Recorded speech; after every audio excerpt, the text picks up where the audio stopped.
I'm going to be making some poached pears with a maple spiced ricotta. And I've got some nice New Jersey local pears. I've already peeled the pears and I put a little lemon juice on them, and that keeps them from going brown.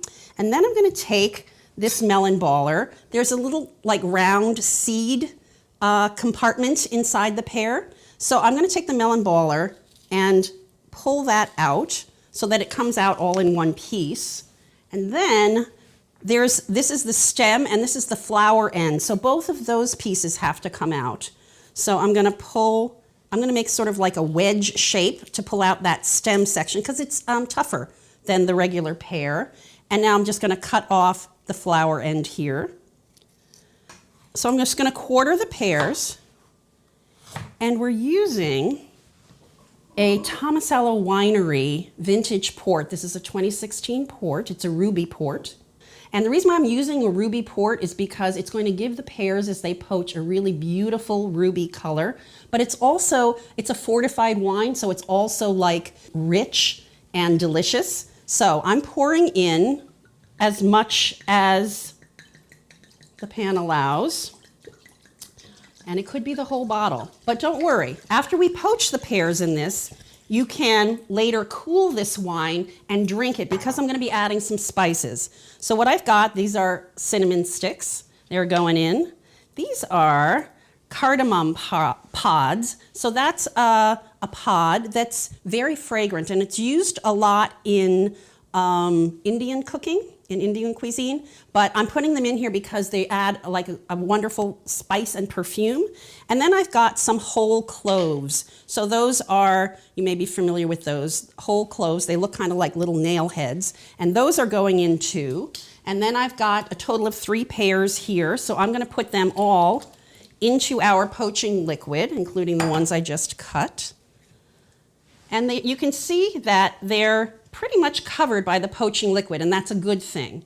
We're going to poach them on a pretty high heat because we want the heat to be able to integrate the port into the pears. So you see that there's still some white showing on the pears, so that's okay. We're going to put them on the stove, and when we do, after about 8 or 9 minutes, we're going to turn them over so that the entire pear is poached by the port wine, and then we'll be able to let it go for another 7 or 8 minutes. It's a total of 15 to 20. And one other thing I forgot to mention is just to make sure that the pears are not too soft and ripe. If they are, they're going to fall apart in the poaching liquid because you're talking about heat, and we're going to have them at a medium-high heat, a kind of a high simmer. So if they should be a little bit hard, and that's a good way to use hard pears if you want to have some for dessert and you don't, and they're not quite ripe. So we're going to take our pears to the stove, and I'm going to put them on medium-high heat. And the reason for that is that we want some evaporation and condensation of the poaching liquid. And the pears, as they heat, are going to be giving off a lot of their juices, their liquid, and then they'll be absorbing the port wine. So we're going to give that about 8 minutes on the stove and kind of turn them over a little bit, another 8 minutes, and then we'll test them with a knife. When they're tender, when the knife slides in and out easily, then that's when they're done. And then you can just leave them in the pear poaching liquid, or you can remove them, cool them, and plate your dessert.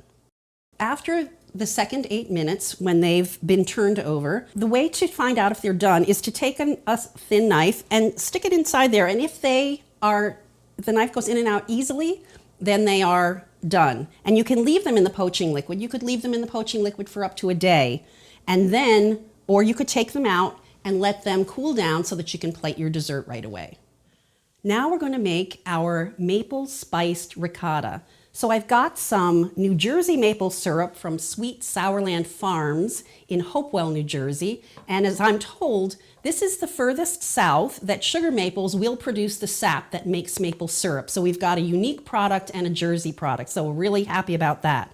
So I've got some of the maple syrup, and I'm going to pour it over this fresh ricotta from the Fulper family farm here in Lambertville, New Jersey.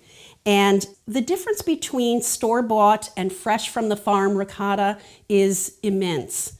One thing is, if you can't get any fresh from the farm ricotta, you can use store-bought, but you should put it into a sieve because there's a lot of whey because the ricotta has been sitting so long. But because this is so fresh, there virtually is no way in it. Everything and all of the moisture is in the ricotta. So now I'm going to add the spices. This is ground cinnamon, this is ground cloves, and this is some grated nutmeg. So this is a whole nutmeg, and I've used this microplane grater, which initially was a woodworker's tool, and you grate the nutmeg just by running it along the side here. You can see I'm doing that. And there, that's the nutmeg being grated. And it makes a big, big difference if you're grating and using whole spices. And I'm going to pour all these spices all around the ricotta as well.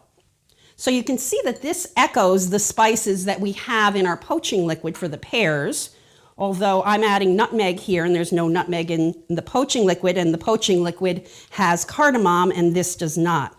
So I'm going to mix this all up, and the liquid of the maple syrup is going to give this a nice soft texture.